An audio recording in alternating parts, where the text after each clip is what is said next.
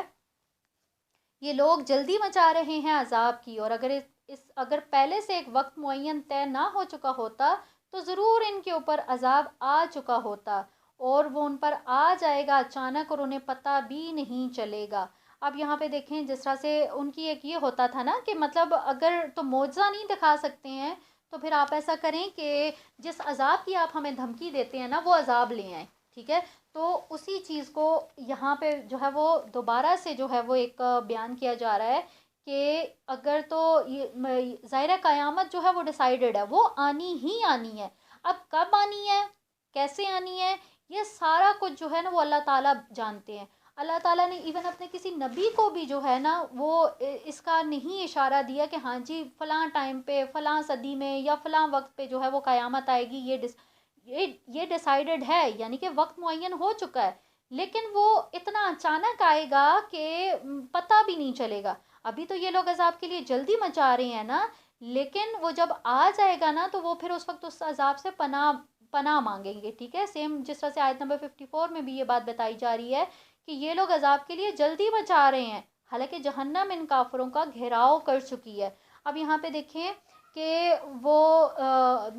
دو ہی options تھیں ان کی، دو ہی ان کی ڈیمانڈس تھی، یا تو معجزہ دکھا دیں، معجزہ نہیں دکھا سکتے ہیں تو پھر جس عذاب کی دھمکی دیتے ہیں وہ عذاب لے آئیں، ٹھیک ہے۔ تو یہاں پہ اللہ تعالیٰ نے کیا کہا کہ وہ اس عذاب نے تو ان کو گھیرا ہوا ہے، ٹھیک ہے۔ یہاں پہ اگر ہم دیکھیں تو ڈاکٹر اسرار احمد نے بہت خوبصورت سی ایک کس کی اگزامپل دی ہے کہ جس طرح سے ایک کوئی شہر ہوتا ہے نا، اس کے باہر ایک اس کی پوری ایک وہ باؤنڈری ہوتی ہے، ٹھیک ہے، جو کہ اس کو باہر سے آنے والے خطرات اور ان ساری چیزوں سے وہ بچاتی ہے۔ اب اس باؤنڈری کے اندر جو لوگ ہیں ان کو تو کبھی بھی یہ معلوم نہیں ہے، مطلب وہ تو بڑے پیسفلی اپنی لائف گزار رہے ہوتے ہیں نا اپنے مطلب مزے میں، ان کو تو نہیں پتہ ہوتا کہ باہر کیا ہو رہا ہے۔ تو سیم یہی اگزامپل ان لوگوں کی بھی ہے، ان مشرکین کی بھی ہے کہ عذاب نے ان کو چاروں سائڈوں سے گھیرا ہوا ہے، لیکن یہ ان کو ابھی فیل نہیں ہو رہا، لیکن کیا ہے کہ جہنم نے ان کا گھیراؤ کیا ہوا ہے، ٹھیک ہے۔ تو یہاں پہ جو ہے یہ آیت نمبر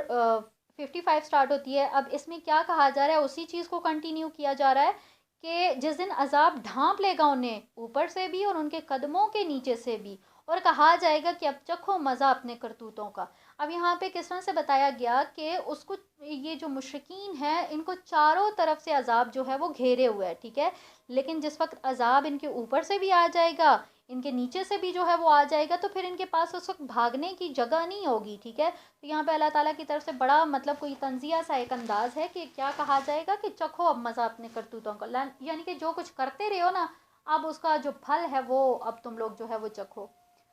آیت نمبر 56 ہے، اے میرے وہ بندو جو ایمان لائے ہو، میری زمین بہت وسیع ہے، بس تم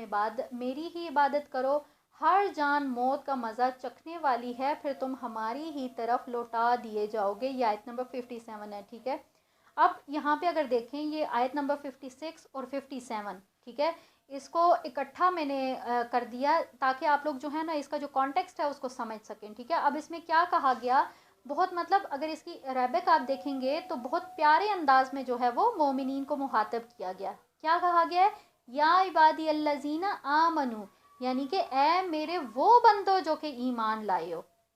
تو یہاں پہ ہم دیکھیں کہ اب یہ جو آیت نمبر 56 ہے اس میں نا پورا ایک کس چیز کی انسٹرکشن دی جا رہی ہے کہ میری زمین بہت وسیع ہے، یعنی کہ یہاں پہ جو ہے وہ ہجرت کا حکم جو ہے وہ یہاں پہ وہ ہو گیا، ٹھیک ہے، اور اس ہجرت کا حکم آ گیا، اور اب اس کے جو ایک حکمت ہے نا وہ بتائی جا رہی ہے، ٹھیک ہے۔ جیسے کہ ہم نے دیکھا پچھلے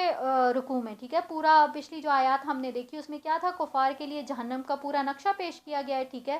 لیکن اب اسی کے ساتھ اس آیت میں جو ہے وہ مومنوں کو ہجرت کا حکم دیا گیا ہے، ٹھیک ہے۔ اور یہ سارا کچھ بتانے کا مقصد کیا ہے کہ یہ جو دنیا کی تکلیف ہے، ٹھیک ہے، یہ بہت معمولی ہے جہنم کی تکلیف کے ساتھ اگر اس کو کمپیئر کیا جائے، ٹھیک ہے۔ تو یہاں پہ اللہ تعالیٰ نے کیا کہا کہ اپنا ایمان بچاؤ اور یہاں سے ہجرت کر جاؤ، ٹھیک ہے۔ ہم یہ بات جانتے ہیں نا کہ مکہ میں مسلمانوں کی لائف کیسی تھی، تو